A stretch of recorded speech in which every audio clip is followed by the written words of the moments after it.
All right, ladies and gentlemen, we'd like to welcome Dylan Williams of Footwork to the podcast. Appreciate you taking the time, man.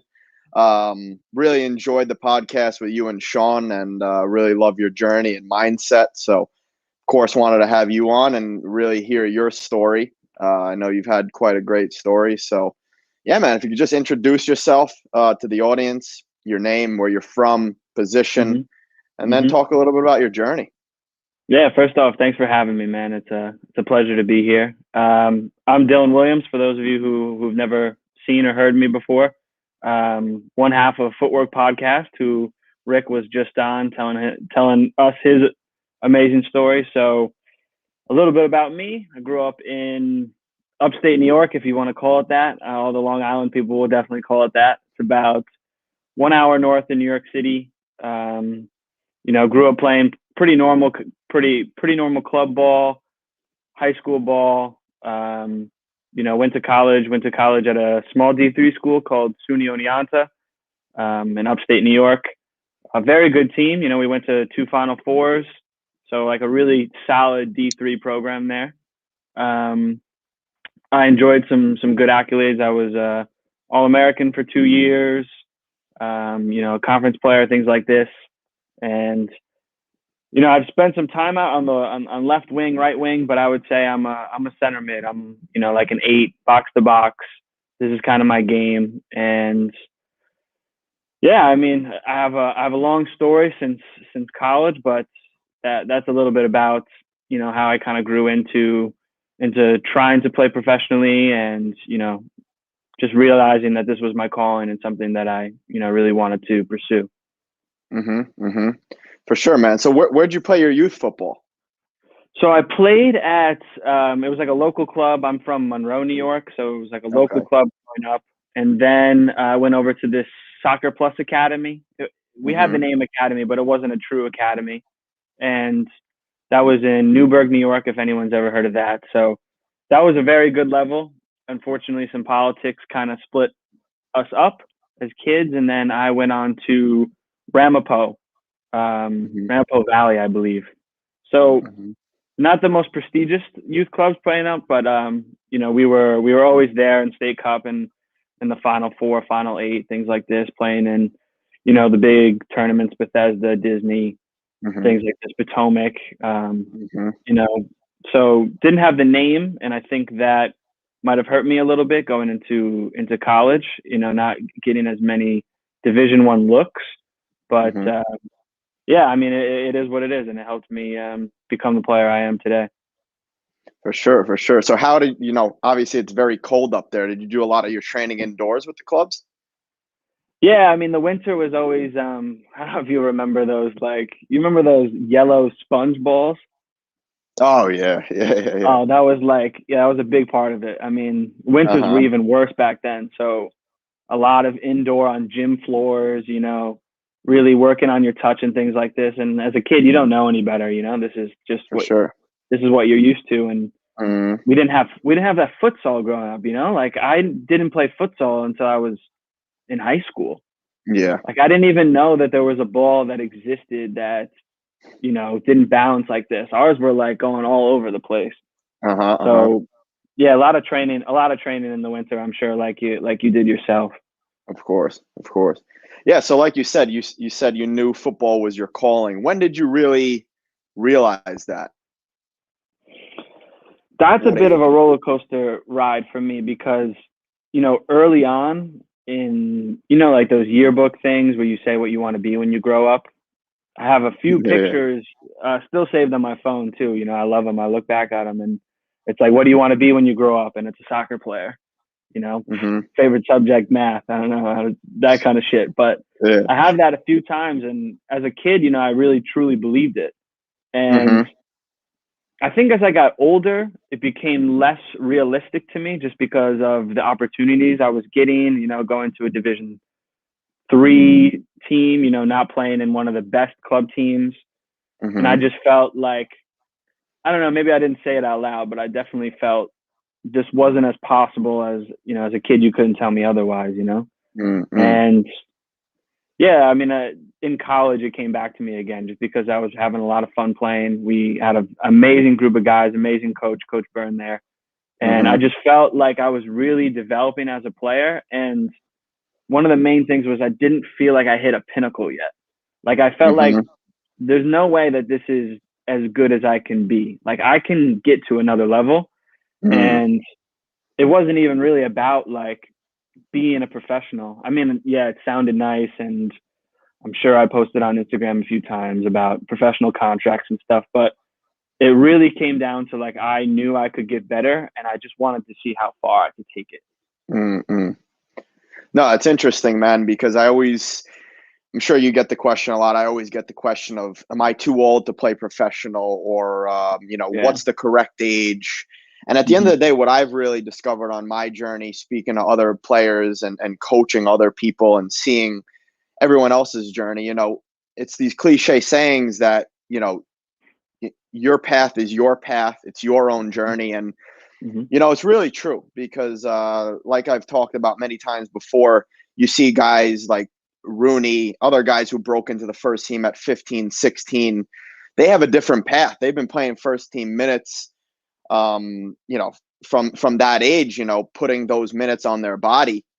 Mm-hmm. And, guys who are, quote, late bloomers, who broke into the game later, maybe didn't have as much of the development that we wish we would have had, like players in Europe, um, realize that, wow, this is really, my time, my own timing.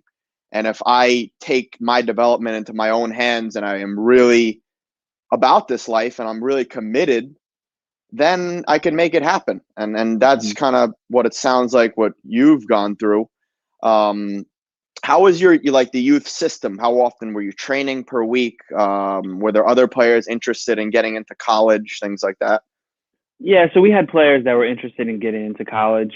Um, we had a pretty ambitious team in terms of, people were focused, but it was only like 2 to 3 times a week. Kind of Hmm. it's pretty much the basic you get in the U.S. club system is like that two to Exactly. three times a week. And yeah, so I guess when high school came around, the focus kind of was wavering. People are interested in doing other things, of course. You Hmm. know, that's when the parties are starting. That's when all these things are starting. And I was guilty of it too. These are the parts of kind of, I guess, growing and understanding what it takes and the commitment you kind of have to put down to achieve something like this. Yes. And to bring it back to your point, man, I mean, like, there's so many levels to this in terms of being a professional or being a semi-professional or just chasing this dream. It's like people say, yeah, I'm too old because, they get out of college and they didn't make that, that super draft. And they just think like, well, this is it for me because I can't make the English Premier League.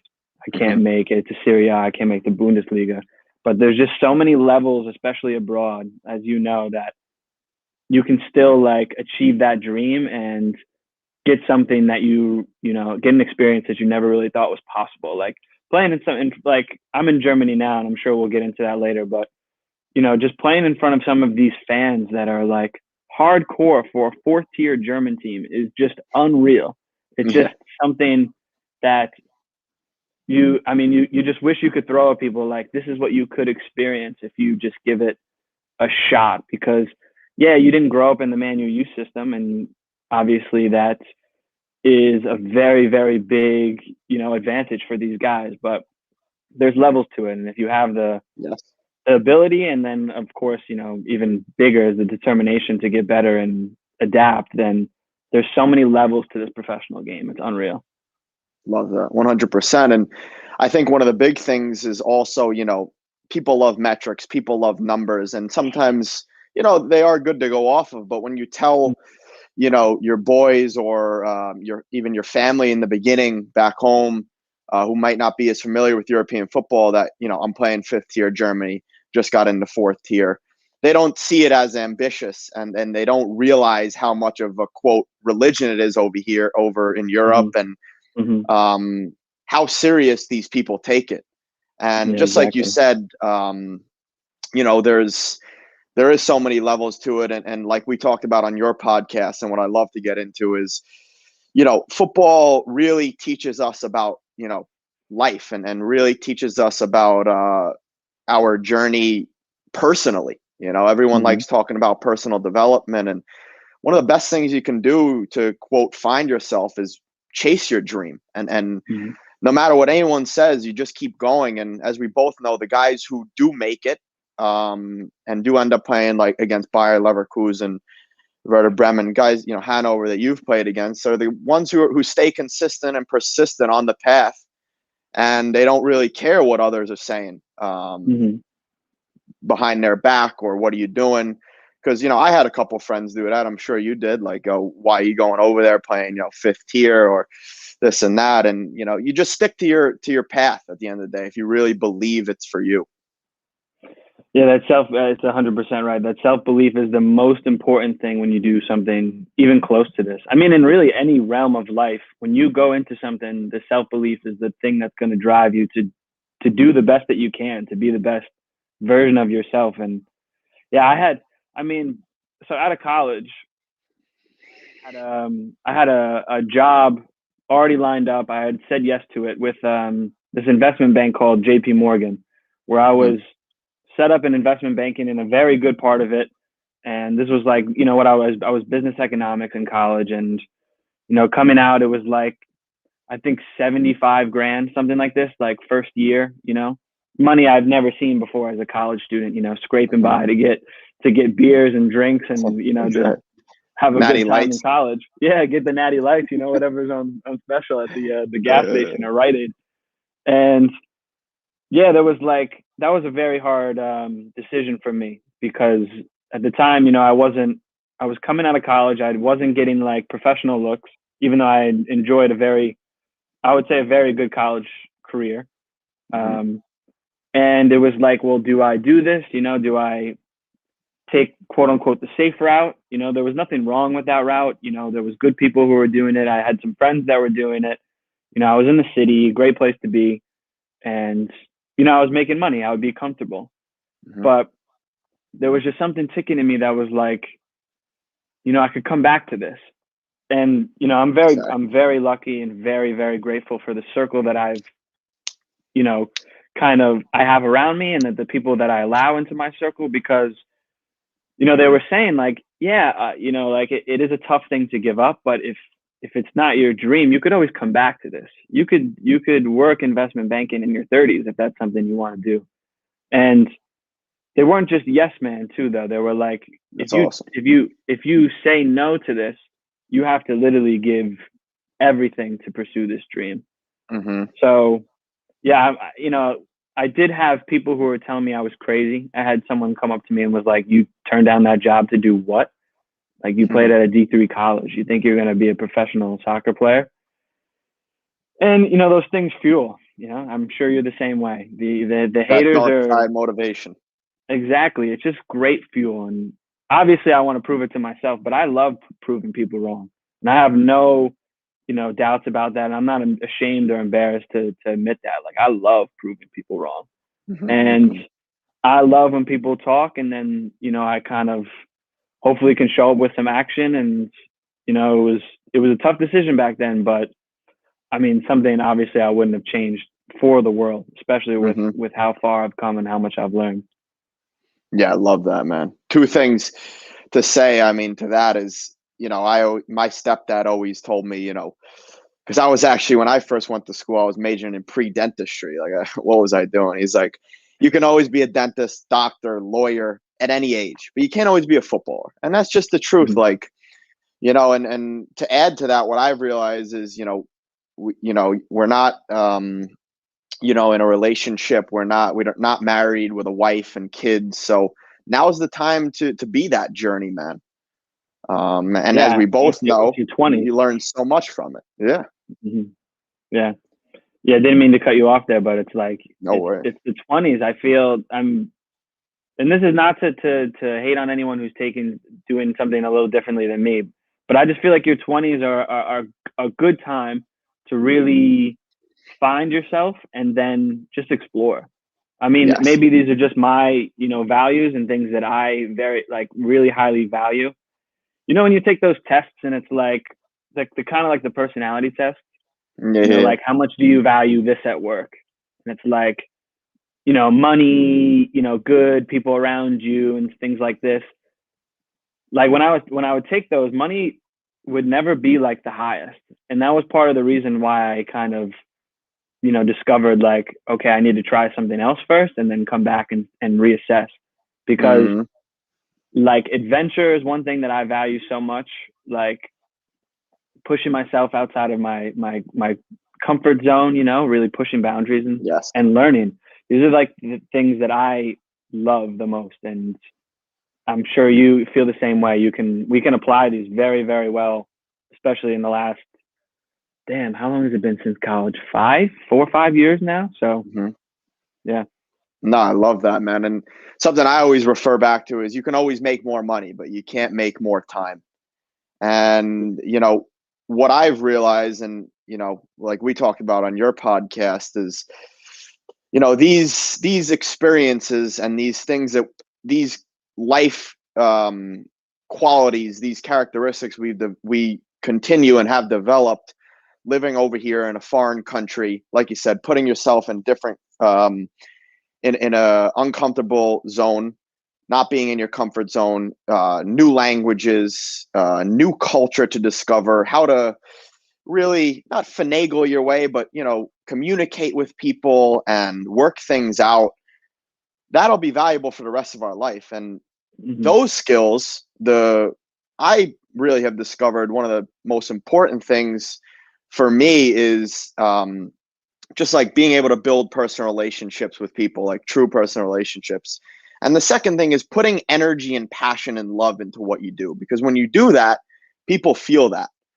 And that's something that, like you said, your 20s and your 30s, you know, even your mid 30s, you're building. Yeah. And then, you know, people want these get rich quick schemes and this and that.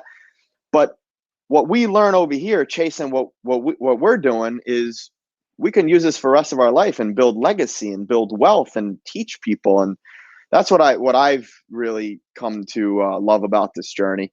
And yeah, it's just 100%. Yeah, so well said. I mean, just a few things to add on a personal level is, I feel like, I don't know, one of my mentors called me a sponge once, and I really liked that, because how he described it was like you can soak up the situation and you can adapt to it.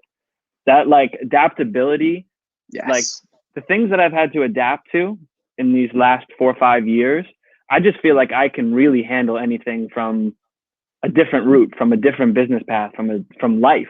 You know, like I have a lot of things that I've had to overcome. And one of the main things is like, I don't know if I would have, it's going to sound cheesy. I don't know if there's a better way to like say it, but I feel like I really found myself, or I'm in the process of finding myself so well that I may not have had from a different path.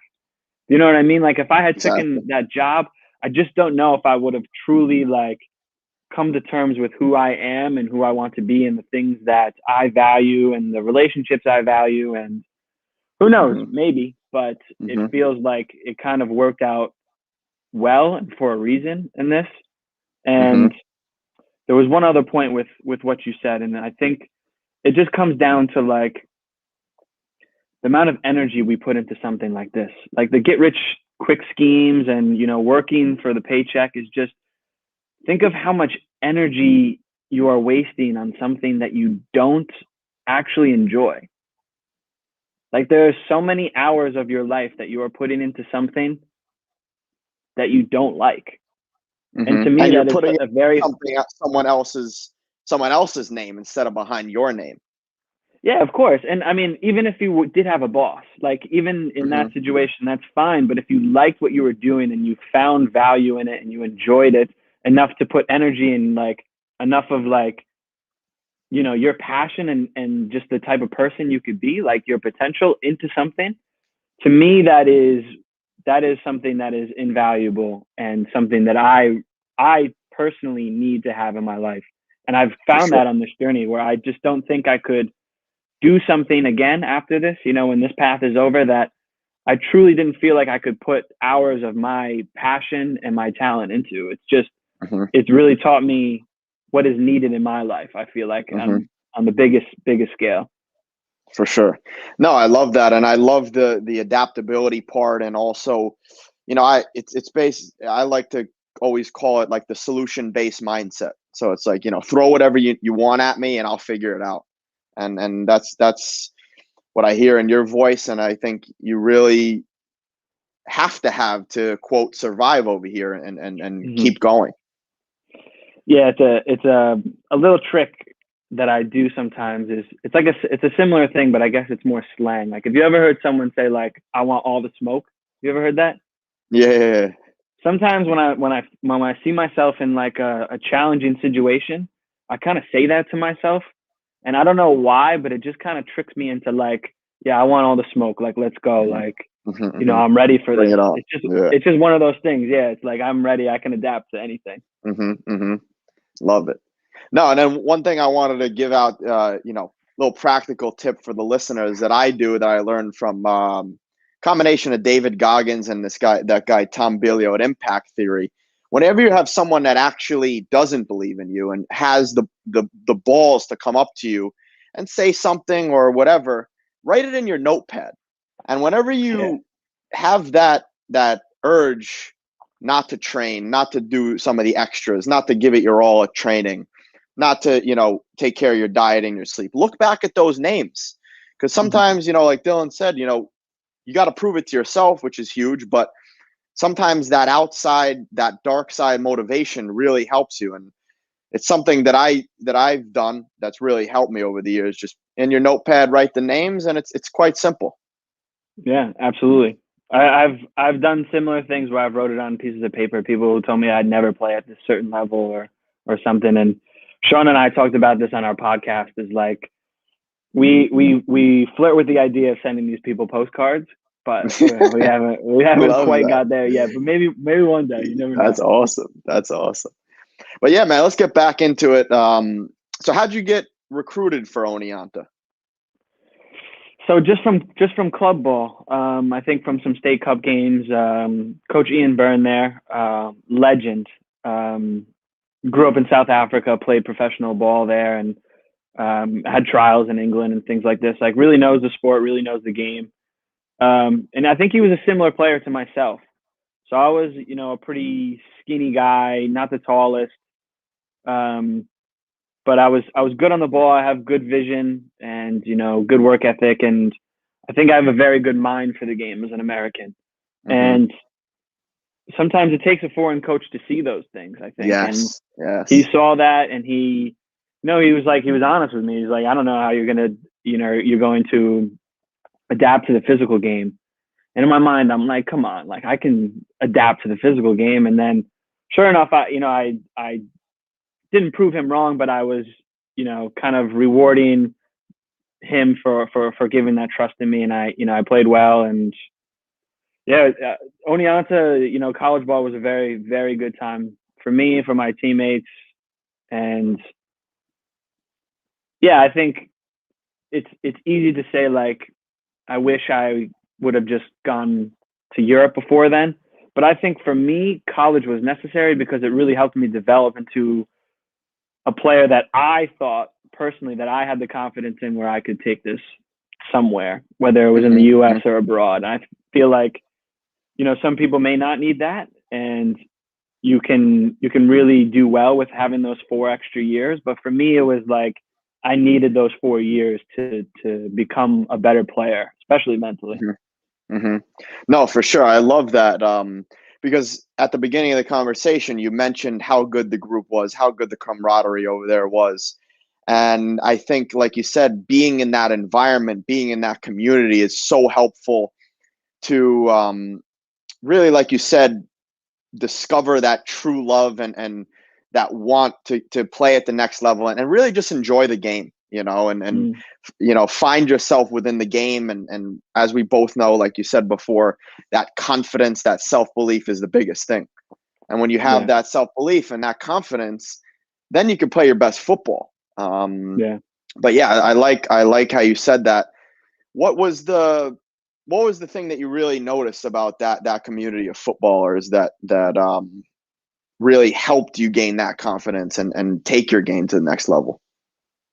I would say the competition that we would have in training was, to me, almost harder than the games, because we had a deep team and we had players that really wanted the spot. Like on the field, we'd get in fights. We would yell at each other. There'd be like war in some of these games, But then afterwards, it was like that shit is left on the field, and we're a group of brothers. And I love that, man. And one of the best things is like about a team is having that group that you can go to war with, and that you could even be at war with each other during the times where you're trying to really get better. But we just wanted to win. And that's what really, I think, that competition, everyone wanted to win more than anything. Yep. And we knew that we could do it together. And we knew if we pushed, each other in training, in these small sided games and these, friendlies, that we could be as good as we thought we could. And we just had limitless potential. And yeah, we were a competitive fucking group. Sorry, can we curse on here? Yeah, why not? Okay, cool. Yeah, a very competitive group. No, that winning culture is huge. And, what you just said about, fighting on the pitch and really, wanting to win yourself, wanting to win for your team, wanting to get better. And then off the field, being brothers and being boys again brings me back. I was listening to a podcast yesterday where, Shaq was on the podcast, and the interview host asked him his relationship with Kobe. And he said, man, when we got on the court, and we were competing against each other, it was, we would fight, we would curse at each other, we would scream at each other. But he said, when we played another team, when we faced the opponent and he was in trouble, he knew that I would be there. And when I was in trouble, I knew he would be there. And off the court, we were brothers. And that's basically what you just said. It's, competing every day. And like you said, competing in a winning culture, really just, I think developing yourself as a winner is huge. Yeah, especially, in any sport, I just feel like knowing how to win is just another thing that's invaluable. And I knew like I could count on these guys. I knew that I could count on players if I wasn't having my best game, or if he wasn't having his best game. We knew that the person to our left or our right could pick the other person up, and someone could be the one that, brings us over that day, or, the next day in that game. And yeah, we went really far. We went to 2 Final Fours. Both ended very, kind of in heartbreak. We thought we really deserved, at least the one my junior year, we really thought that team was really, we shouldn't have been touched. And we thought we could have taken it home, the national championship. But yeah, some things were meant to be at the end of the day.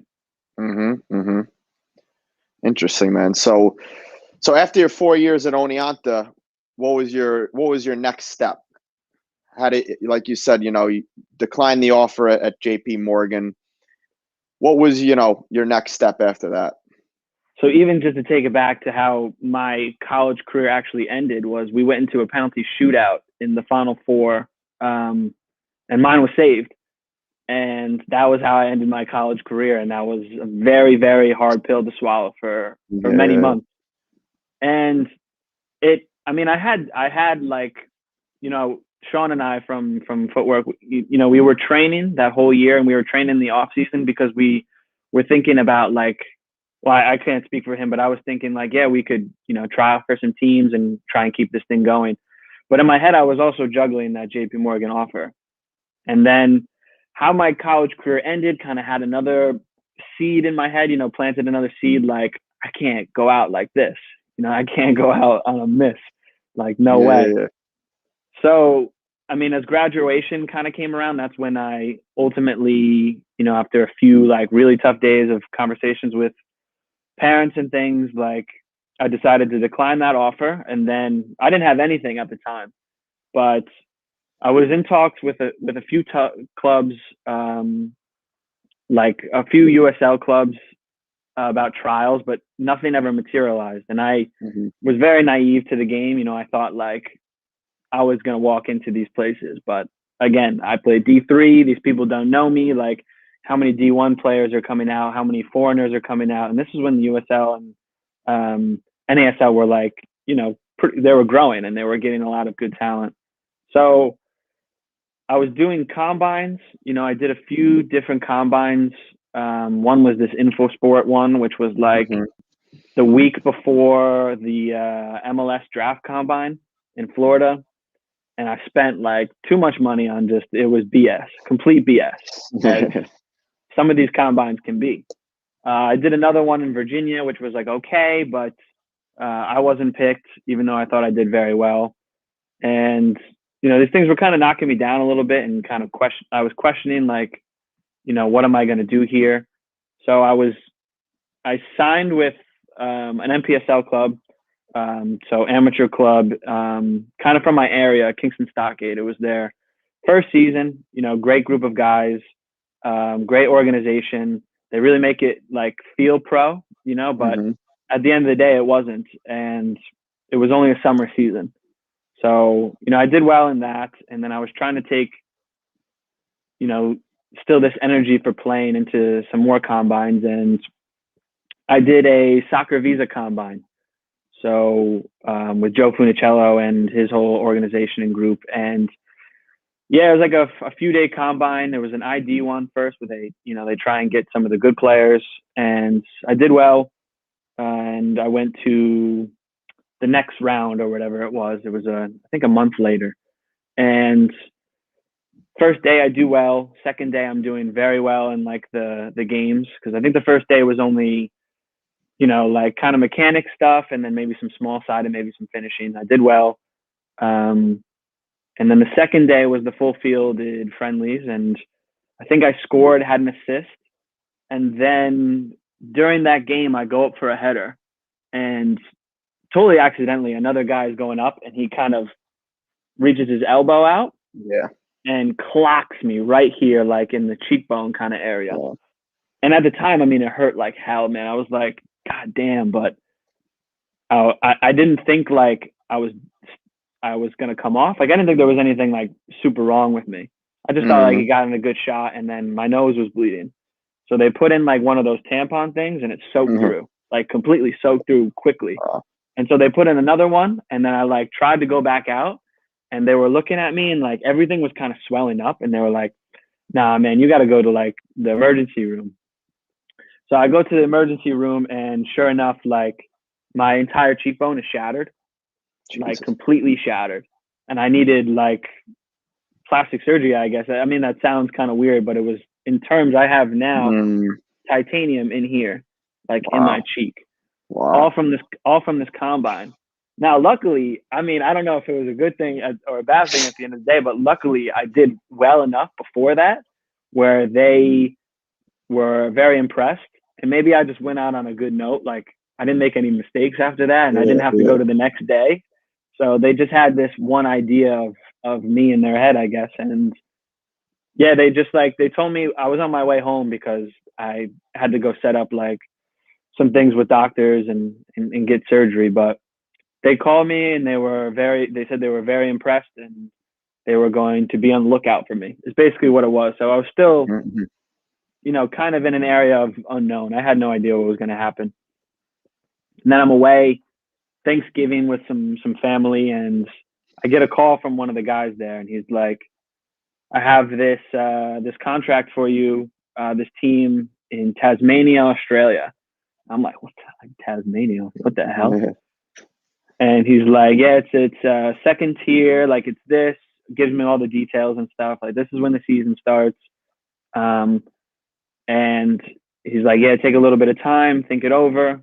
So I did. I thought it over. At the time, I didn't really have anything else.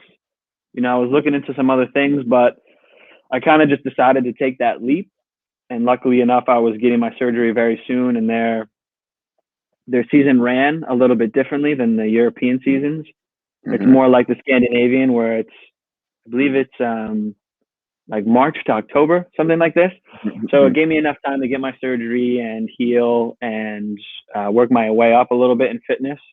And yeah, that was basically it. I did well at that combine. They were impressed. One of the agents that worked with Soccer Visa hooked me up with this first contract that was on the other side of the world in Australia. Mm-hmm, mm-hmm. So, a lot of players, you seem like you did really well and went in with a positive mindset. When you go into combines, obviously there are a lot of players. You don't know what it's going to produce. Is there a certain mindset that you go into? Any advice that you could give to players when going into a trial, going into a type of combine like this where, most of the time individuals are there just to perform well for themselves. So they may be taking extra touches. They might not be seeing you when you're making your runs. Mm-hmm. Is there any, approach that you kind of take when going into these, open combines or an open trial or something? Yeah, I mean, you're 100% right. Is at combines, especially, is you see a lot of guys that are out for themselves, and that's not really my game. I'm not a huge 1v1 beat 3 players and score a goal. I'm more link. I'm more getting assists. I can do some of that work too, but my thing was always I just wanted to show my game because I know my game and I'm confident in my game. And I know that other people will, maybe do something more fancy or, maybe beat a guy. But I know if I do the things that I'm very good at with no fear, that was one of the things I struggled with in the beginning was like, you have to stand out at these combines. You have to think of how many people are there. Some are quite big, open tryouts too. Some are very big. And sometimes they've never heard of you before. So you have to make an impression. Not only the first impression, but the second and third, you have to stand out and you have to have these guys keep looking back at you and then remembering you as the day goes on. And for me, that starts with not having fear. Like get on the ball, make mistakes, and then show that you don't cower away after a mistake or you're not doing anything because you're afraid of losing the ball. And yeah, I mean, like some guys again might overshadow you with cool moves and goals and stuff, especially me. That's not my game. But I knew if I was vocal, I knew if I was getting stuck in the tackles, I knew if I was fit. You have to be fit in these things. I knew that if I played my game, did some things right, and then was just always there, like always talking, always trying to get on the ball, always directing. Like these are the things that stand out to these guys if you're not the one that's scoring a goal. And you can have a bad day too at a combine too, but if you're doing all those other things, you're still in their mind as making good impressions of, oh, he can do this, oh, he can do this, oh, he can do this. So yeah, I mean, I had to learn that over the course of the many combines and even the trials that I had to do later. So it's kind of a similar idea of just trying to play with as little fear as possible. Just knowing that if I make a mistake, I can correct it. If it's not right away the next time, just not letting it halt you from doing something the next time. And then just being confident in the player I am and showing what I know I can do. I can't dribble 3 people, so I'm not going to do that because that's going to make me look bad in that area. It doesn't make any sense. So yeah, from those things, I think, yeah, hopefully guys can pull some advice.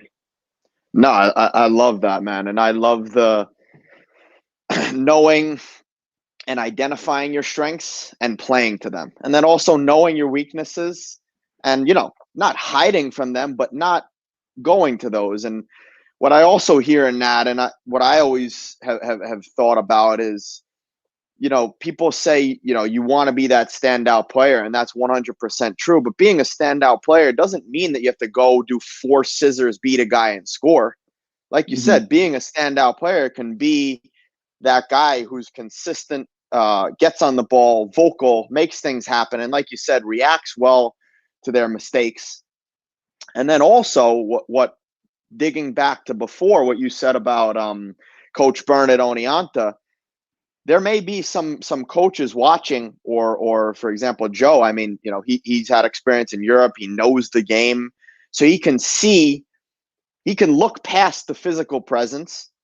And because obviously in America, hopefully it's changing. They look first at the physical presence, but obviously in Europe, we both know they look at the decision making. So guys like Mm-hmm. Joe, they'll be, oh, wow, this guy Dylan, he makes the right decision at the right time, knows when to pass, knows when to dribble, directs the team. And when they see, when coaches, like we both know, it's an opinion game. If some coaches have grown up in the European game and they take their coaching style from that, they could pick you out. And then, yeah, I mean, all those things that you said are huge. Yeah, it's definitely helpful. I think my game is a little more tailored to at least how American system was when I was first trying to break out into the scene. I think it's changing now. I think Yes. as more, not even as more foreigners, just as maybe the education of coaches and the availability of learning how to coach and learning the game and watching the game, seeing these players that can be the player of the game and be 5'4", like N'Golo Kante, like things like this. And, finding the people who can pull the strings and, it was a very European style when scouting the game. I think it's coming to the US, but I think at least in my opportunities, besides Joe, who, like you said, played in Europe. So he kind of was, around that and experienced those things. Sometimes it takes that coach or that scout or that agent to kind of recognize your game. So yeah, I mean, I was denied a lot of times, but it felt good when someone appreciated that game that I knew I could bring to a team and someone else saw it for sure. 100%, man. Yeah, I mean, like I always say, and I'm sure you fully believe, it's like it only takes one coach, one agent to believe in you. And once that happens, and like we talked about before, when you have that confidence under that coach, you can perform at your best and you never know what happens. Many more people have said no to me than they said yes. But the yeses mean everything. Like you only need a few yeses to really make a career. And I've heard a lot of no's and I've had a lot of no answers, which is even worse. But the yeses were, I mean, few and far between, but they mean everything. They gave me my entire career to this point.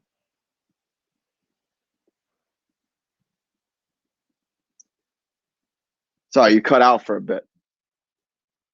You hear me now? Is all good? Yeah. What were you saying? The yeses gave you entire. Yeah, they gave me my career to this point. So, exactly. I'm in debt to those yeses and I don't even really think about the no's. Yeah, just diving into that though real quick, because we know a lot of players are going to experience it from an emotional standpoint. Obviously, that first sting of the no, it hurts. How would you advise players if they, when they're denied opportunities, when they're told no, that they're not good enough or there's no space on the team? What's your best method or best piece of advice to deal with that? First, I don't want to just pretend like it's, I know we're trying to give advice here, but I want to be candid where it's really not, it's not always the easiest thing. Like it hurts to be told no. So I kind of want to relate to guys out there that are hearing it. It's not easy, but you can't take it personally, because you mentioned before, it's like, this is a game of opinions.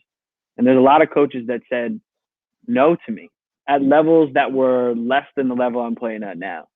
So for me, that's just like, okay, well, they didn't see it. It's not even that they were wrong. I mean, maybe, yeah, but they just didn't see it. They didn't see what I could bring. Someone else may see that. So you just have to think, like, not to take it personally, because if someone saying no is going to affect how you continue to play, then maybe it's just not the career path for you. No, that's awesome. And I completely relate to that. And something that I always like to think about is maybe those no's happen for a reason. And, you are where you are because of those no's.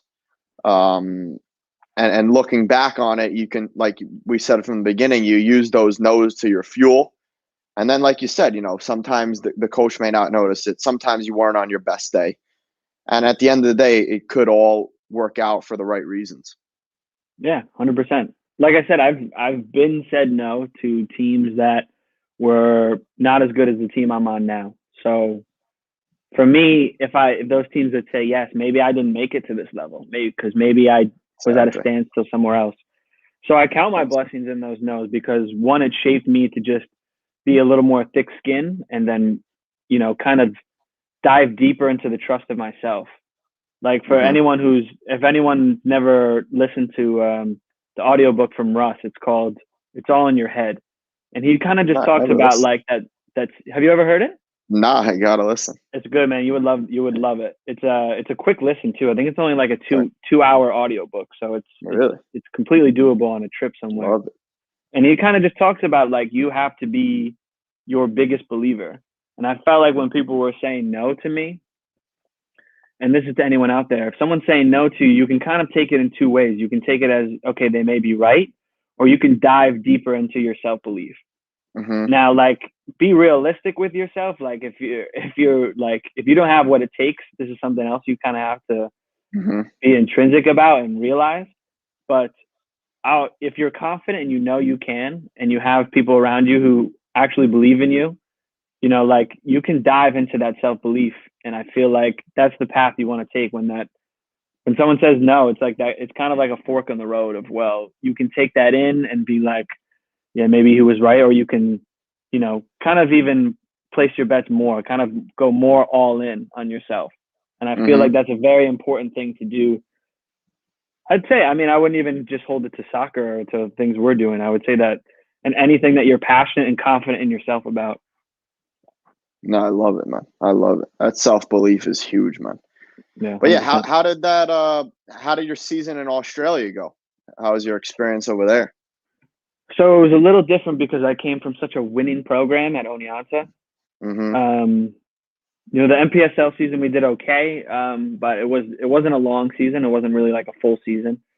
So it was weird losing. We were kind of towards the bottom of the table, and there were some not problems, but like some promises that were made to me that were just not kept. And it was kind of the first time my eyes were open to the dirty side of the game, like whether it's the politics or the people telling you things that you want to hear, or learning things like get everything in writing that you can, because those gentleman agreements don't mean shit.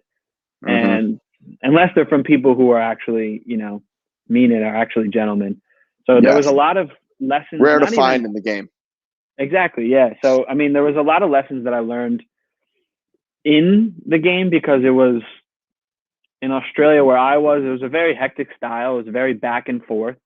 So I kind of learned, I was better at when there was a lot of pressure, when there was a press on me, of just trying to slow my thinking down to like, okay, do something simple here and get the ball back. Like trying to not overcomplicate things. And yeah, like learning how to be the worst team, but still finding a way to win, which I feel like is very, I think, honestly, I don't know any other sports where you can be the worst team, but still win, except in soccer. Because you can be pounded for 90 minutes, not have the ball, 80-20% possession, and still, dig your cleats in and just be vocal, organize, get into a low block, and just find ways to get that one counterattack. And exactly, it was a very good skill for me to learn, because it taught me how to win, not when everything was going right. Like in Oneonta, like I said, we were better than most teams. Like 90% of the teams that we faced, we were better than. So the victories came more from like, yeah, we're just playing well and stuff. But I found how to win, and I think that was one of the greatest things that I could learn on the field. And then off the field, I learned so much in that first year, man, about everything that is promised, and how you think it's professional, but like you still got a long way to go. And yeah, and a lot of first lessons about how I had to become my own agent, because I had an agent that completely screwed me. And yeah, it was just like it was a big time for me to grow up in this game and learn. And I don't regret anything from it. It was a great experience. I met a lot of great people. It was a beautiful part of the country. And yeah, it was just like, I don't know, it it was like ripping the Band-Aid off. You know what I mean? Like I've never done anything like that. You know, I went to college 3 hours away from my hometown. Here I am for 7, 8 months on a 24-hour plane ride away. Like it was something that was very tough at times, but it ripped the Band-Aid off, and then I felt like so much more able to adapt. So I learned a lot on the field, but I would say I learned even more off the field that first year, and that's why I think it was so vital for me as a player and as a person. Love that. Yeah, so like you said, the number one thing on the field, or one of the things that you learned that I hear, is you added a different dimension to your game. And like you said, I think it's very important to be able to find that win, those 3 points, like you said, when you're not the better team, and being able to find that, like you said, it's I heard you and Sean talk about that before on the podcast, and I never really thought about it, and it's interesting, and that's what makes footy so beautiful. And I think it gets a bad rap sometimes, of where people are like, oh, they play ugly football, they play defensive football. But if you look at it from just the terms of like, you're trying to win, that is the ultimate goal in this game. I know like a lot of cultures and, Spanish culture, and especially like Barcelona, is you want to win, and you want to win with style. Yes. But I mean, that's all well and good, unless like your job's on the line, and 100%. you could get relegated if you're not coming into a low block and letting the team have possession, and then literally just bombing it, but bombing it at the right times. It's like, I would rather play, because it's just more of my game. I'm better on the ball. I'm still not so tall or anything like this. I'm not a big guy, so I would rather play that attractive style. I think it fits me more, but I think I had to learn, like, okay, I have to add more parts in my game if I'm going to succeed in this, because you could play for a team that doesn't play the way that's going to bring the best out of you. Exactly. You have to learn to adapt to that, because it's not going to adapt to you. No one's going to stop and say, all right, this guy's good on the ball. Like, we got to play on the ball, because you could get trashed that way. You could be open. So it was big about learning tactics too, like just how to win and where to put myself in the best place to help my team, even though it wasn't bringing out the best in me. It was bringing out the best version I could be on that day for my team. Yeah. No, that's awesome, man. And like you said, you discover new parts of your game that you have to get better at. You discover parts of your game that you didn't know were as good as they are. And yeah, I think that's just crucial in development. And like you said, when you can find a way to be a top consistent player on a team that doesn't play your style, says a lot about you as a player and a person. Yeah, I think it's a huge thing for guys to learn on the way, especially if you're kind of grinding out in these areas. Is they're not gonna play to the style that best suits you. It's gonna be the best that suits the team, or best suits to win. Because a lot of the times that's what it is. Like, survival is everything in these leagues. Survival or promotion are everything. So, these teams, they could be, people who are working full-time jobs for them could lose so much. And the fans could be putting so much pressure on you in these communities and stuff. So I think it's adaptability at the end of the day, right? It's just another version of trying to adapt to a situation to just better the goal. Exactly. No, and like you said, at the end of the day, what shows in the table, what shows in the fixtures is who got the 3 points, who got the point on the weekend. So like you said, I mean, you can always go back to that, which I completely agree with you. I love playing, good football, passing style. But at the end of the day, when the standings are there at the end of the season, you see who has the points. Yeah, exactly. You guys get relegated, you might not have a contract next year. So what's beautiful in that? Exactly. No, I love it, man. So after Australia, what was your next move? So this was part of like my learning path here. Was just, I had to, kind of grind out and be my own agent, because I put trust in an agent where he was going to get me my next contract. He was like, okay, just play here. This is good on your resume. But what they don't tell you is that Australia literally, well, at least my Australian experience, I mean, maybe if you play in a better in the A League or even in, some of the better, regional leagues, because we were technically second tier, but there's many different second tiers in Australia.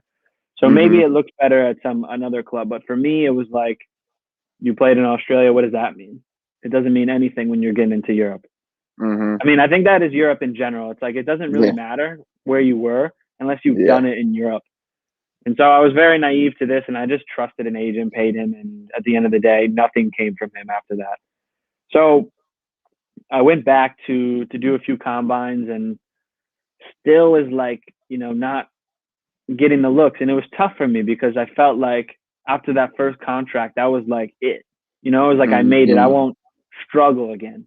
And sure enough, I'm spending months like just training with no idea of what's coming next, just trying to stay fit.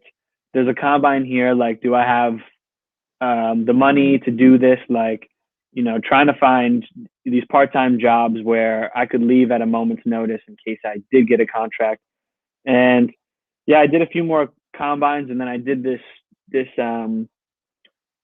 tour of like Iceland with Soccer Visa, where we like played a few professional teams, and we played one in the city Valor, and it was like they had qualified for the Europa League. I'm pretty sure before, and like, so a good team.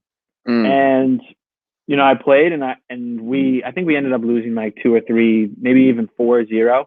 But I thought I did very well, and so did Joe. So did he was the coach at the time for it, and nothing came of it. But it was also just like belief, like, okay, these guys are really good, and I didn't feel like completely out of place.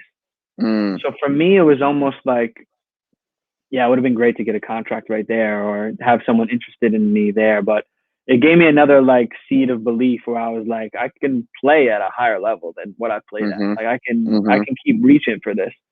And at the end of the day, nothing came from Iceland, but through one of Joe's connects, I went out to Sweden next. I don't want to badmouth it at all, because like, again, getting into Europe, I just felt I had to get into Europe, and then I would start again. It was kind of like starting over, like this was like the first kind of break again. And it wasn't professional. It was like, semi-professional, where we get food and housing and a good coach. We've had him on the podcast before, Dino Simpson, if anyone wants to check that out. Good English coach, played with a bunch of Americans. We had like 9-10 Americans at one point playing on the team in Sweden. It was mad, bro. It was crazy. And yeah, that was a weird experience too. It was also one that was, I think, really good for my mental, because it pushed me, and I was living in a situation that wasn't as professional, and I was still devoted to it and devoted to my goal. And I was surrounding myself with guys, all these other Americans too, who had a similar goal. And so we were all pushing each other. And I thought that was very important, because very helpful. The game, sometimes we'd scrape through and, beat a team 7-0, because this is not in the top tiers of Sweden, and yeah, like, we ended up winning the league there. We got promoted, and then the team was like, we don't have the money to like improve your guys' contracts or situations or anything like this. And that was tough, because this whole time I felt like, okay, I'm sacrificing all of this time for this like kind of not shitty opportunity, but like, this is testing me. This is really testing me right now, of like, how much do I really want to do this shit? Because there are things here like that I don't want to live like this. Like, there's a lot of extra stuff. Like, I don't want to have to deal with some of these extra things. And it was testing me, because like, and then again, I got like interest from a team I believe in the tier that you played. Maybe it was a tier under that. It was either the second division or first. You played in the first division, right? Yeah, I played Division 1, and then I played a couple months Division 2. So 3rd tier, 4th tier. Yeah, so it was either 3rd or 4th tier, and I felt like, okay, this is like halfway through the season. I was doing really well. I scored a ton of goals, and I really had stats. I had some video, like I put together a highlight tape and everything, and I got interest, and they were like, yeah, come on trial. Like, You seem really good. Let's see it. And I knew if I had played for this team on trial, I would 100% sign. Like, that's just how confident I was. And then gauging the level of, you know, I just think I would have made it. And then my team ended up blocking it, even though it was kind of written into our contracts. This was part of the reason we got out there, was for the exposure. So they blocked that shit, and I had to stay the entire year after that. Wow. Which was, there's another thing, was like, you got to be kidding me. Yeah. But that's insane. It helped that they had interest, because it was just giving me a little, you know, another seed where it was like, okay, someone's recognizing. And at the end of the year, the team, I guess they were pretty pissed that I didn't come on trial. So they didn't really reciprocate that interest anymore. And then it was tough again, because I wasn't getting crazy interest from leagues above, even though I had a really good season. But there was one team in the league above us who brought a couple of us on trial, and I ended up doing well there, and it was a much better setup. But then I went home. You know, it was like kind of left on the table, like, all right, we'll be in touch.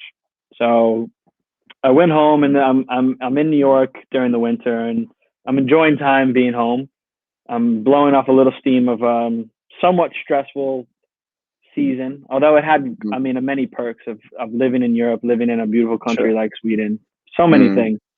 Yeah, and then I'm home for a bit, and I'm weighing all my options, but again, like, I'm not getting those looks that I thought I deserved or wanted, I guess. Maybe I didn't deserve them, but the looks that I really wanted. And I made the decision with another guy who went on trial there. We're like, yeah, let's do it. And, you know, we'll ball out and help this team, you know, gain promotion. And then after that, it's like, we really thought, you know, like, what is it saying? Like the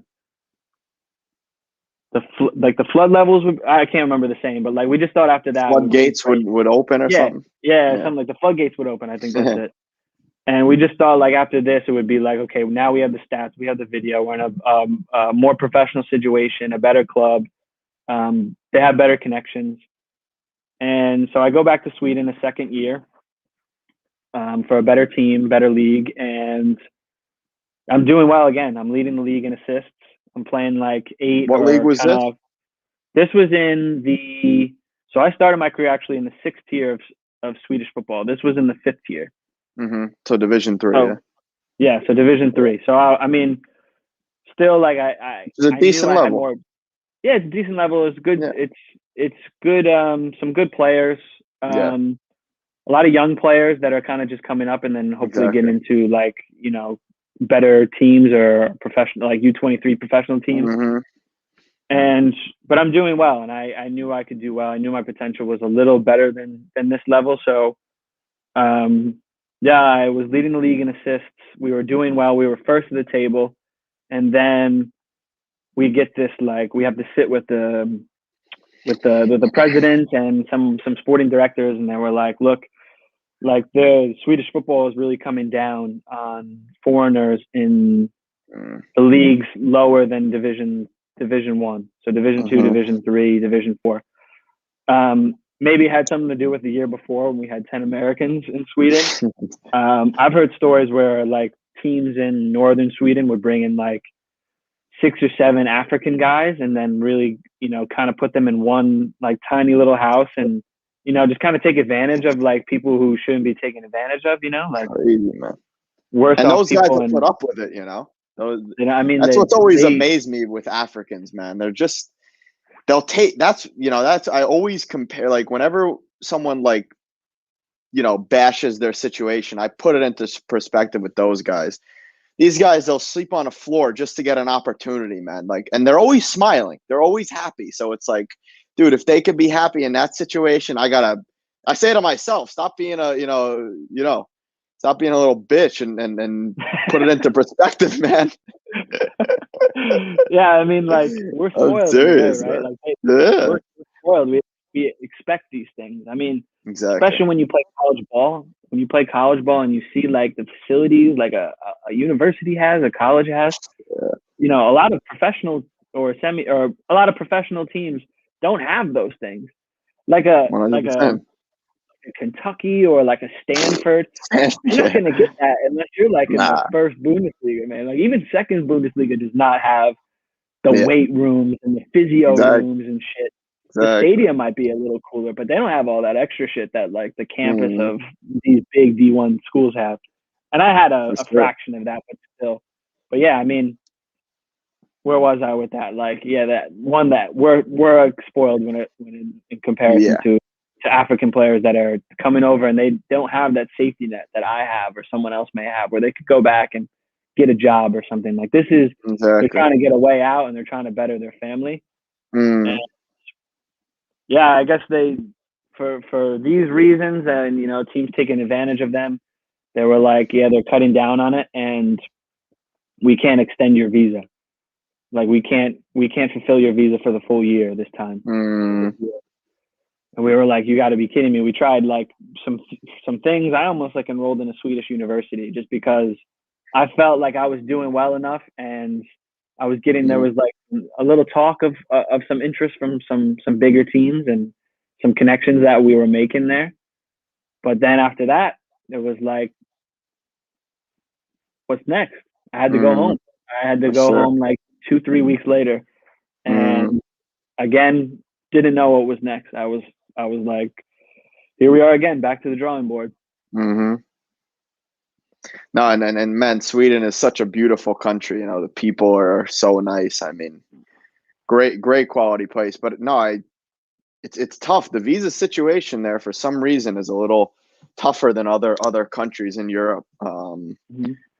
Wonder why, but is how it is. I don't know. Maybe I mean I know they wanted to stop taking advantage of these things. I know a lot of people were complaining that there was too many non-Swedish players or too many non-European players.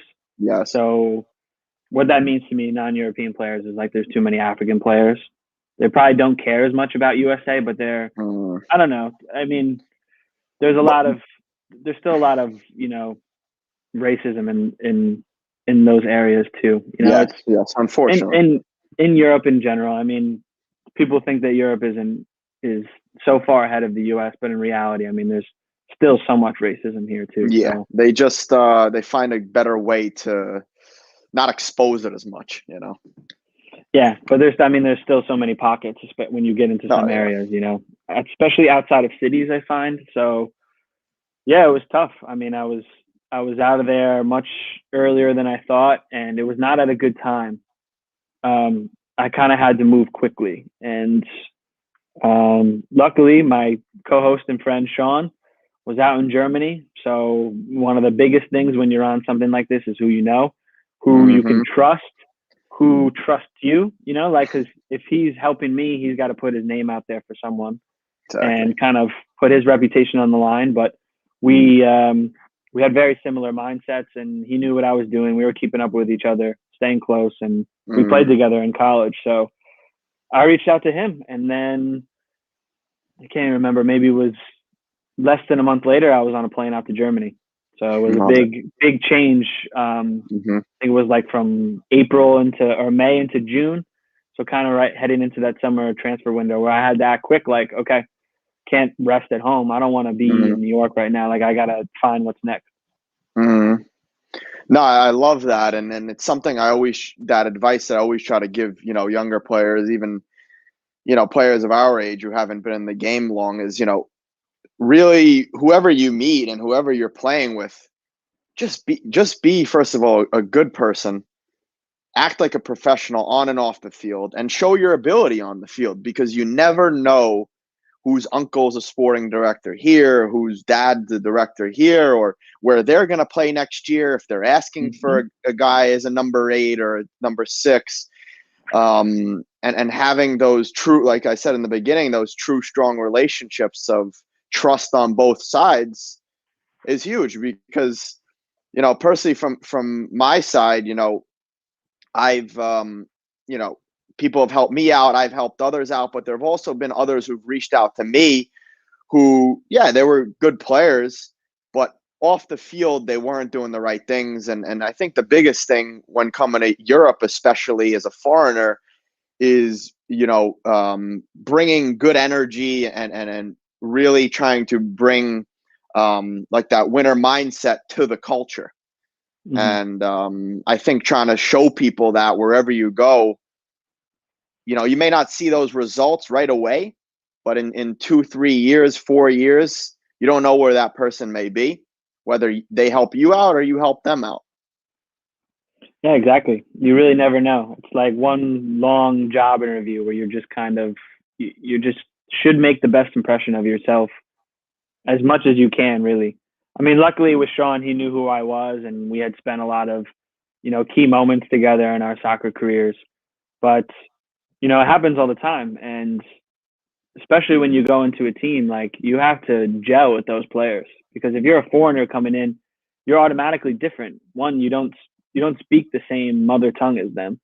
So you have to come in and then there has to be, you're already kind of looking from behind from that. Like you're already kind of one level down. So you have to do Exactly. some of the other things that make you, I guess, not seem as different because you have to gel in and they can't get this feeling like, oh, it's, he's not helping us, so Yes. you have to do everything else in that. And a lot of that is, just making good impressions, putting in the work in, all those things. It's just kind of being a good teammate, being the best version of yourself to do well in those situations. Absolutely. Absolutely. So where'd the journey lead you from there? Were you staying at the big man Vinberg's apartment? How was that looking? Yeah, it was. So he had this God, it was small. I mean, he had a roommate, right? So he was signed for a team in the Oberliga, so the fifth tier in Germany. And yeah, I came out. He's like, look, I can get you like a trial with my team. You can come to the first training. I think that's all I knew was like I'd come to this one training and then we'll see it from there. And so I get there, I think I landed like mid-morning, maybe noon, and the Oberliga, they train at night. So, all these guys have full-time jobs or part-time jobs or are in unis, but usually it's 5, 6, 7 o'clock, these training sessions. So I hop off a plane and we catch some lunch and then I go to this training. And the first time they're playing a friendly against some team. I don't think it was very good, maybe a few leagues down. And Bezirksliga, like 70 or whatever it was. And yeah, I think I only got like 20 minutes because they were just starting their preseason or in the middle of their preseason. So they were just kind of taking a look at guys, and I don't even know what he expected or anything, but I came in, scored like, I think literally like the first play that I was involved in. So Wow. 30 seconds into it. Jeez. And yeah, I mean, it was not a great team. So I just felt like I just have to go out and just do well for a little bit. And then Goal's a after that, goal, he was man. like, huh? Goal's a goal, man. Good Yeah, team goal or to goal, bad for team. sure, for sure. Yeah, for sure. And yeah, he was impressed with it. And he told, he kind of had some broken English, and Sean's was still, I think, pretty good at the time. His is really good now, but he was Yeah, I basically saw just that like, interview the other day, man. That guy oh, was, yeah. It's brought me back into the book. So I'm trying to Yeah. learn again now. But he talked to the coach, and the coach was like, yeah, keep coming. Like keep coming. We're going to figure out how to figure out like this contract. And yeah, so I only went on one trial, did well, and ended up signing for them. It was a little shady. The owner was shady, so I didn't. Gentlemen promises were made that weren't really fulfilled. And the night before my debut, I actually like twisted my ankle. I was out for 2 or 3 weeks after that. Nothing crazy, but it was just like, oh yeah, here we go, another thing. And yeah, I was staying at the big man Vinberg's mansion in a 7 square meter room that was like as big as Harry Potter's closet. And it fit. I had a little twin bed, had a little closet, and yeah, it was tough for a little bit. I think I was in there for, maybe I was in there longer than I thought, but I was in there for some months. And but I played on that team. I did well enough where I was scoring some goals and I was playing, and I was only at that team for a half year. So then the next year came so that was into the winter window.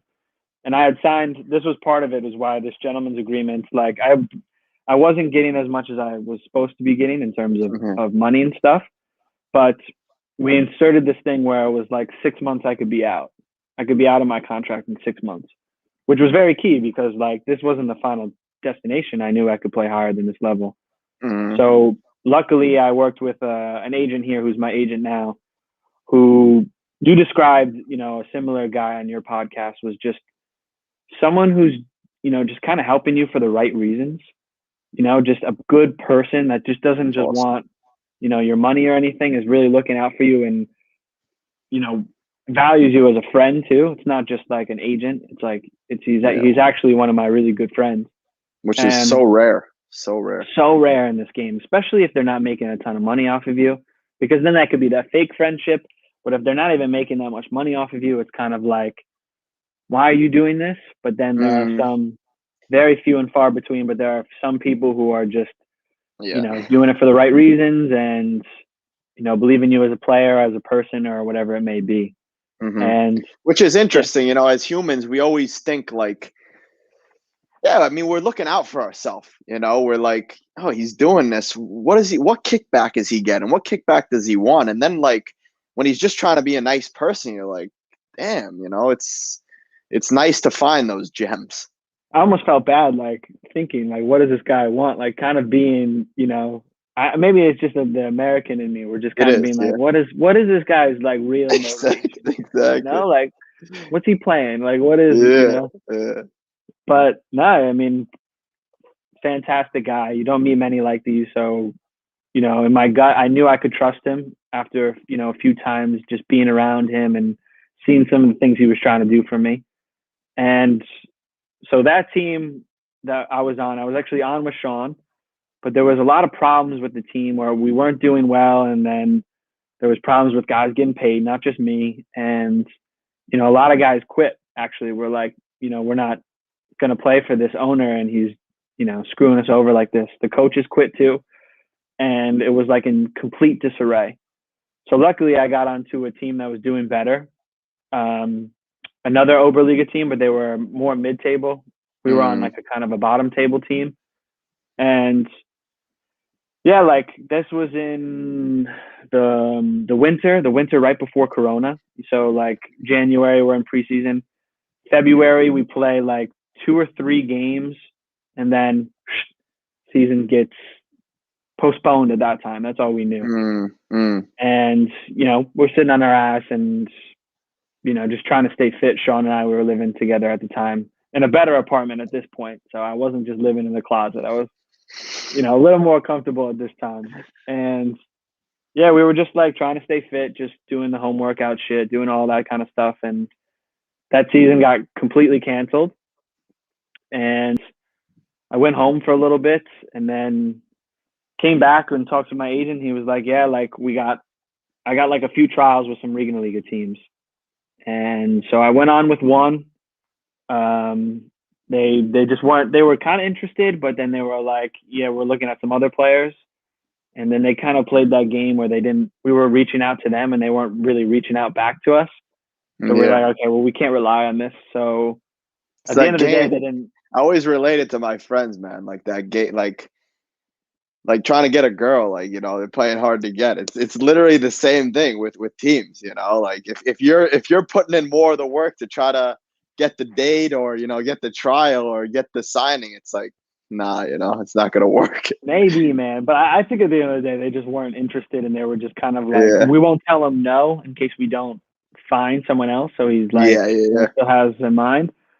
But yeah, I ended up kind of being a bust. And then I went on trial with another team, like a week trial. And they were like, yeah, we don't see it enough. I thought I did okay, but that was one of the trials I thought I could have done better at.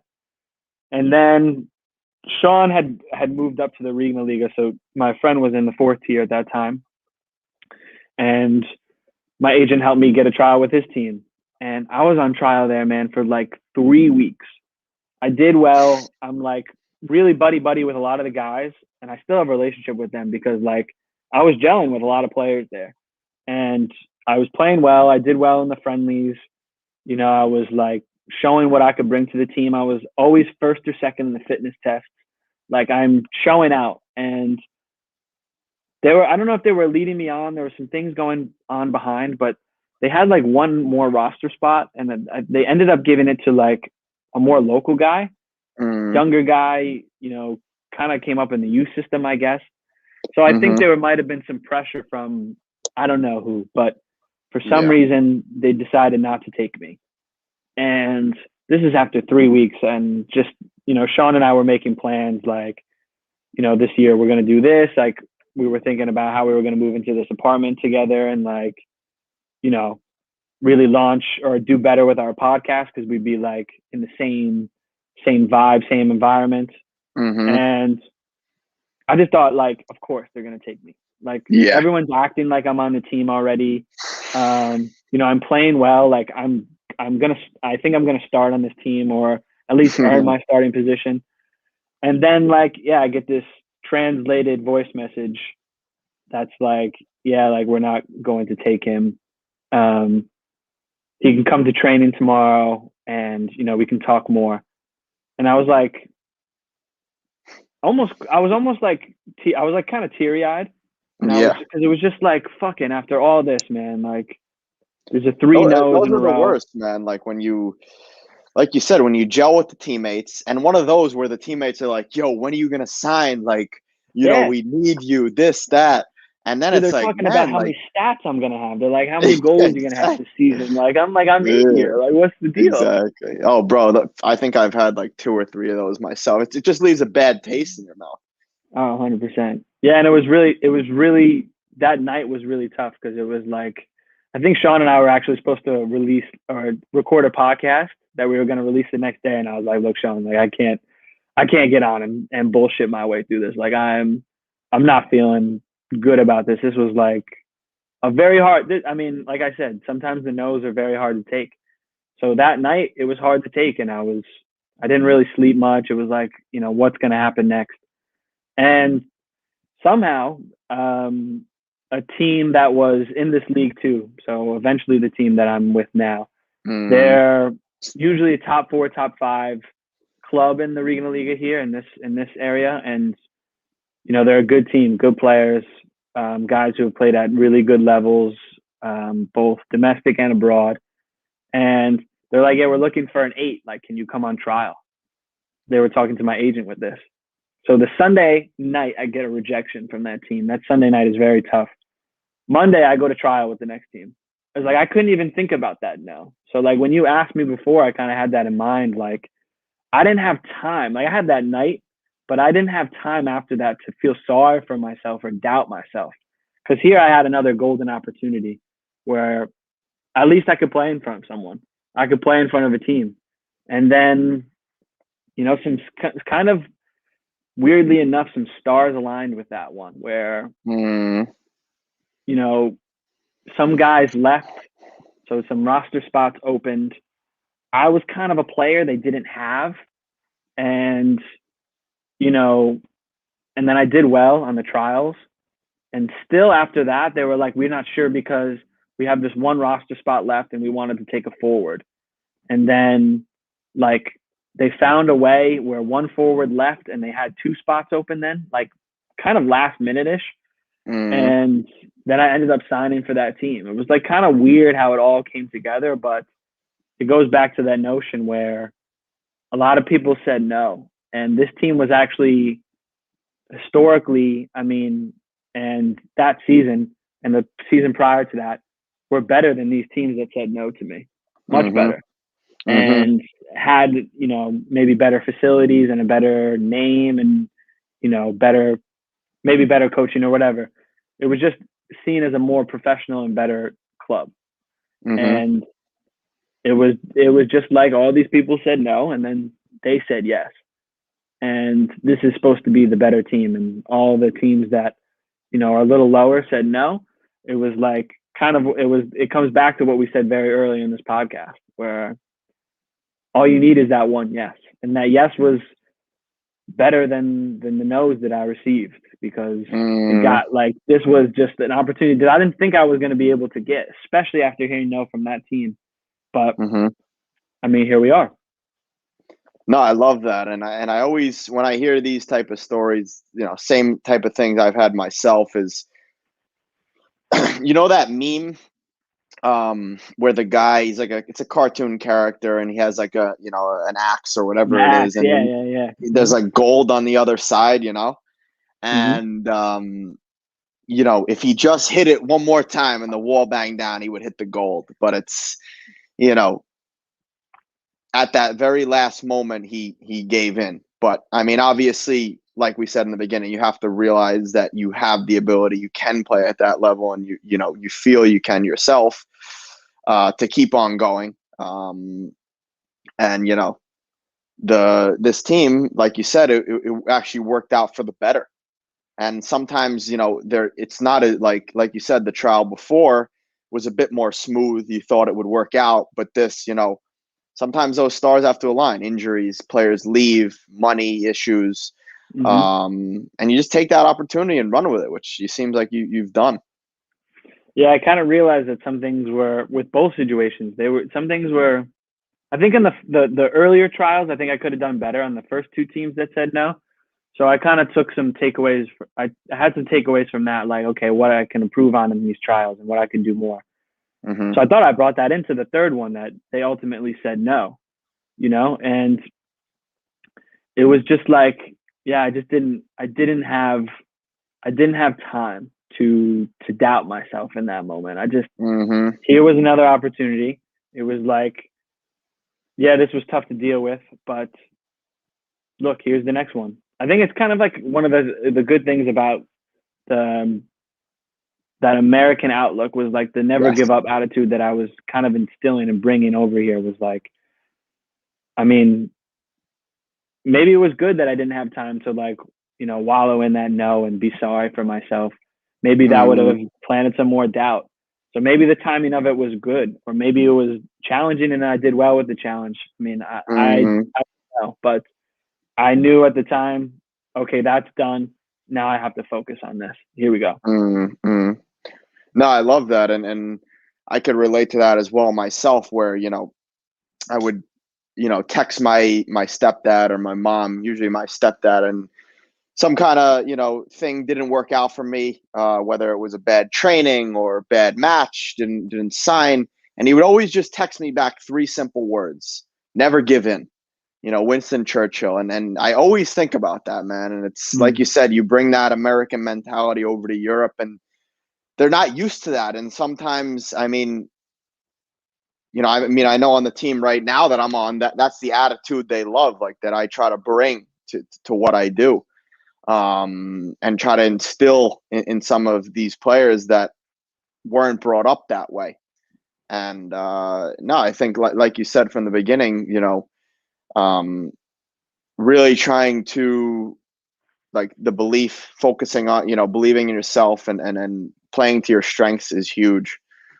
Um, but yeah, man, been quite the story. And how long have you been there now, where you're at? So, I mean, I've been. This is my second season. I just signed another extension, a year extension. Unfortunately, the last season we only got through some amount before that next wave really kind of hit Europe, especially in Germany. So Mm-hmm. they postponed and then ultimately canceled that season again. But yeah, that's when I mean, did nothing to deserve this, I guess. But maybe some of my story was from the struggles I had before. But when I joined this team last summer, they had won the Hamburg Cup, so they've won like the City District Cup, where now they can play in the DFB Pokal. So that's the German Cup, for those of you who don't Mm-hmm. know, similar to the U.S. Open Cup in America, or the FA Cup in England. And so then you get a chance to play, some of the top Bundesliga teams in a tournament that stretches the whole season. And we were drawn with Bayer Leverkusen, and I got to play in that game. We kind of got smacked. We played them at their stadium. Usually, you play at your home stadium; it gives you a little more of advantage. Mm-hmm. but we played at their stadium because of like the corona restrictions. They could more easily deal with them. And, we stayed at the hotel, which was like built into the stadium. And it was a crazy experience for me. I mean, playing against a team, they played, all their guys. We played in the stadium, amongst fans. It was on like ESPN, and it was, I played the second half because I was still coming into the team. I didn't have the coach's trust yet. So I kind of came into that situation just like, God, like this is crazy, and I'm just super grateful to be here. And I got subbed on in the second half, and honestly, it was like a weird feeling because like felt like I would be more nervous, like I thought I'd be like, holy shit, I went from playing, not to badmouth it, but I was playing fifth tier against guys, who maybe were a little out of shape and stuff. They have the good touch here in Europe and stuff. They're always good at these levels. But I went from playing these guys to playing, guys who were worth 30 million on transfer market. Like Kai Havertz just got sold the week before, I think, for like 90 million to Chelsea. And I just thought I would be like more nervous, but I think the score helped. I went in and it was like 5 or 6-0 already. Like we didn't have a good nothing first to half. lose, man. I went in 0, especially with that attitude, man. Like I have nothing to lose. Just the game. And that's awesome. I played well given the circumstances. They still had crazy amount of possession, but I like had a few good tackles, and I from that actually performance, like I put some trust into the trainers and the owner, and then I got more chances after that. And I played in I think 5 or 6 games that season before it got canceled. And then there was like a whole long period where we didn't know if we would start. We didn't know if the season would stop. So a lot of Zoom trainings and shit like that. And it was, tough. I know a lot of teams, it was super tough for a while, man. It was like I can't believe this shit. And then you look at America and they're starting to play again. You're like, God damn it. Like, what am I doing again? Yeah. And then, the season got ultimately canceled. And now we're on the second season. Everything's going well so far. We won our cup again, and we ended up playing Hannover 96, which is a second Bundesliga team, but they are a historic Bundesliga team where I think they were only relegated 3 or 4 years ago, something like this. We're playing them at our stadium this time, and we ended up losing 4-0, but I played 90 minutes, and honestly, at times we looked maybe not the better team, but we looked like we could play with them.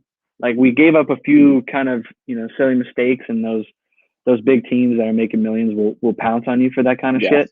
Yeah. But, there was murmurs in the press and stuff after, like, who was the second tier team? Because at times we were really moving the ball. Like we'd move out from the back, like we broke presses from them. And it was at the end, we still lost 4-0. So what does that get us? But it was still cool to play in. And these experiences, when I was, kind of going through it in Australia and things like this, and first year in Sweden, it makes it all worth it, man. Like it's super crazy to think about. Like got some jerseys that I exchanged with some guys who, maybe worth a lot more money in the future. But yeah, just the experiences of these things like are crazy. Can't wait. I love telling people about it when I see people at home, and like the things you can't wait to tell your children, one day. It's like these are the moments that are really at like some of the milestones I've had in my career. No, unbelievable. And like I always like to say, it might be I don't really think of it as a negative mindset, but there are many more lows than there are highs in this game. But if you're willing to endure those lows and learn from them, like you did in Australia, like you did in those 2 times in Sweden, you enjoy the highs that much more, and, it just goes to show that when you embrace the darkness and you try to take as much as you can out of the darkness, the light is just that much more, beautiful, as we can see with the sun. This podcast getting dark now. I came out at the perfect time. You're 100% right. Like, I feel like if I had just walked into the opportunities I'm getting now, where I'm playing these, these teams and playing in cool stadiums and league games and, the environment that I'm in right now, I don't know if I would appreciate it as much. I don't know if I would be so grateful for everything I have right now if I didn't have all of those, road bumps and kind of the things where made me question if I really wanted to do this. Mm-hmm. And luckily, there was never a time where I was really so serious about hanging up the boots. But I think all of those little things kind of made me. They made me the player I am today, both, physically and mentally. And I think they just made me a much more grateful and just, super appreciative of everything that I do have now. Mm-hmm, mm-hmm. Love it, man. Love it. Yeah, man. It's been a great podcast. Love listening to your story, man. It's weird being on this side of the podcast, to be honest with you. I'm so used to engaging people to talk. I was like, damn, am I talking too much? I was like, oh yeah, I'm the guest. Maybe it's all right. Yeah, dude, it's nice to be able to, let it all out, and it's actually really, as you're talking and you're like reliving it, and you really just give yourself, that much. You got to give yourself that much more credit. Be proud of yourself where you're at, and yeah, man. I mean, I'm sure the listeners and the viewers learned a lot. Let's end off on the one that you asked me. I don't know if it's the exact one. We switched it since then, so we will ask a different question now because we didn't want to bite off you. Oh, come on, bite. It's all good. I mean, so yeah, man. If you could go back to any age, and then I know a lot of people, they try to get away from this question by saying no regrets or whatever. Let's try to answer this. If you could go back to any easy answer, no, if you could go back to any age with the wisdom you have today, what age would you go to, and what would you tell yourself? So again, I think I bit this one off Lewis Howe, so I don't take the credit. Hey man, we're all just trying to ask some good questions. You find it from somewhere else. Yeah. No, I won't give you the cop-out answer, but it's tough because I do feel like everything that's happened and the path that I've taken has helped me come to a place where I'm very happy at right now. But to answer the question, I feel like with the knowledge I have, it's tough, man, because I could either put it to high school, but I just feel like I would be way too immature to understand just the level of what I'm getting from an experience like this. So I feel like I was still kind of so hung up on the titles of things, the American, the how much weight, or I'm a professional footballer. I play in the MLS, and that's it. That's the only place I can play. I think maybe there, honestly, because all those experiences after college were super needed. But I feel like if I kind of went into high school or maybe into college with that same mindset where no fear, play my game, build myself, and don't be so worried about what people think.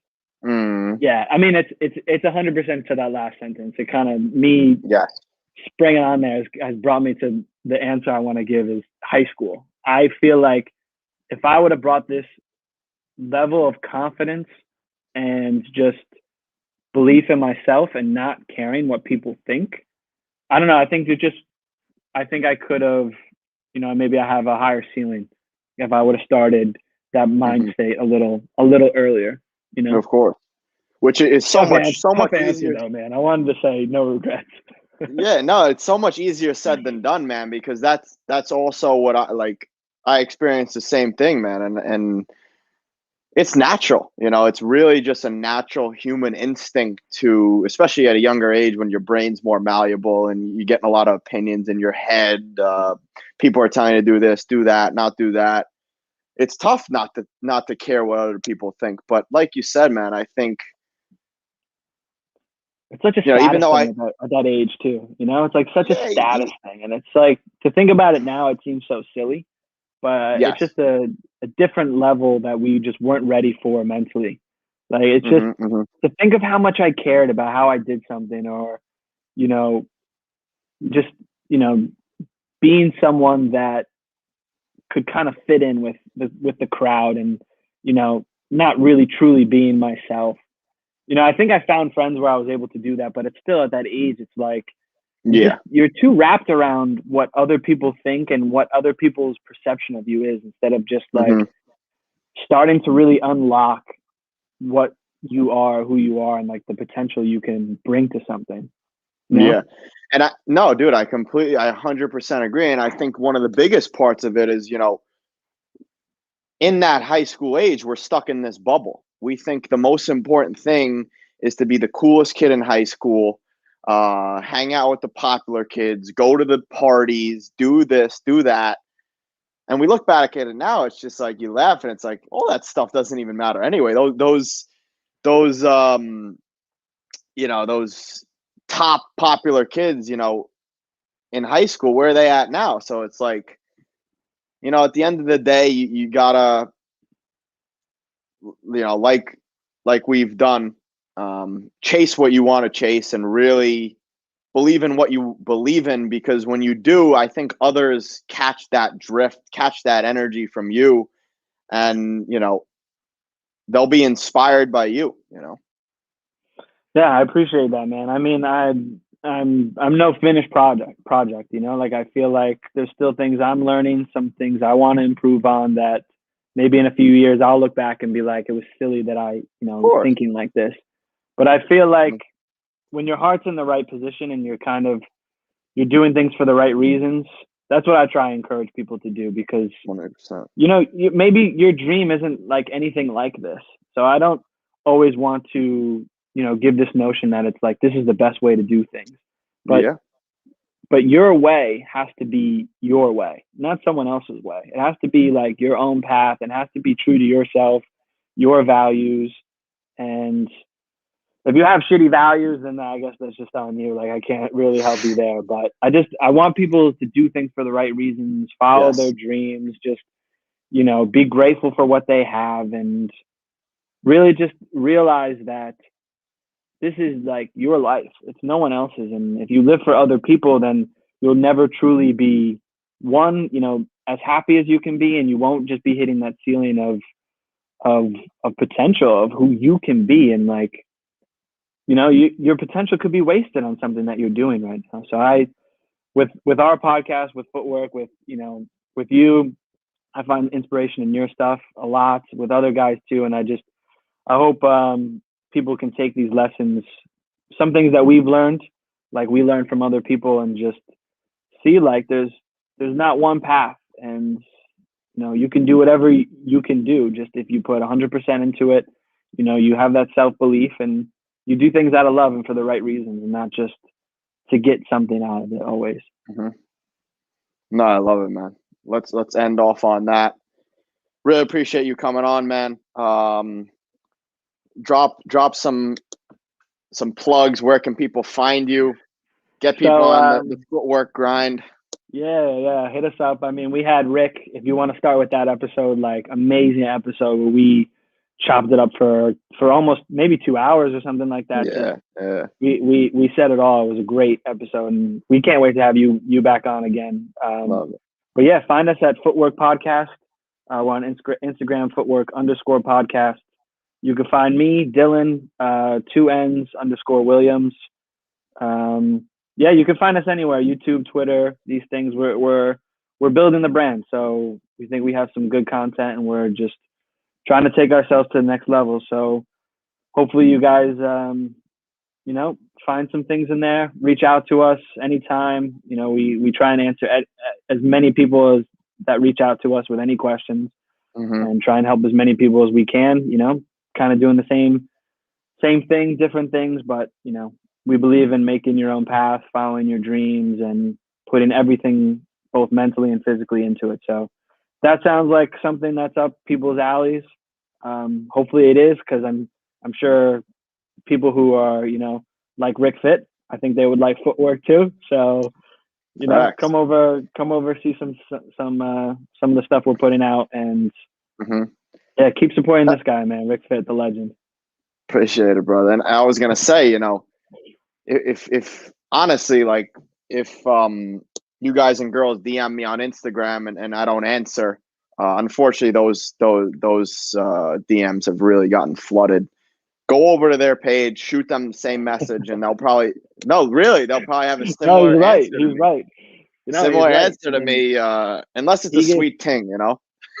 hey, you got to answer the ones you got to answer. I mean, No. Rick is at that. I can't imagine how many messages you get with the amount of followers and stuff. So yeah, people can't take that personally. But if you don't get an answer, you know, maybe you'll get an answer from one of us. So Yeah, and they've been on the same journey. We have very similar mindsets. So yeah, but thank you guys and girls. Thank you, Dylan. Appreciate it, and best of luck with your season, brother. thank you, man. I really appreciate you having me on. All right, brother. We'll keep in touch. All the best. All right, deuces, homie.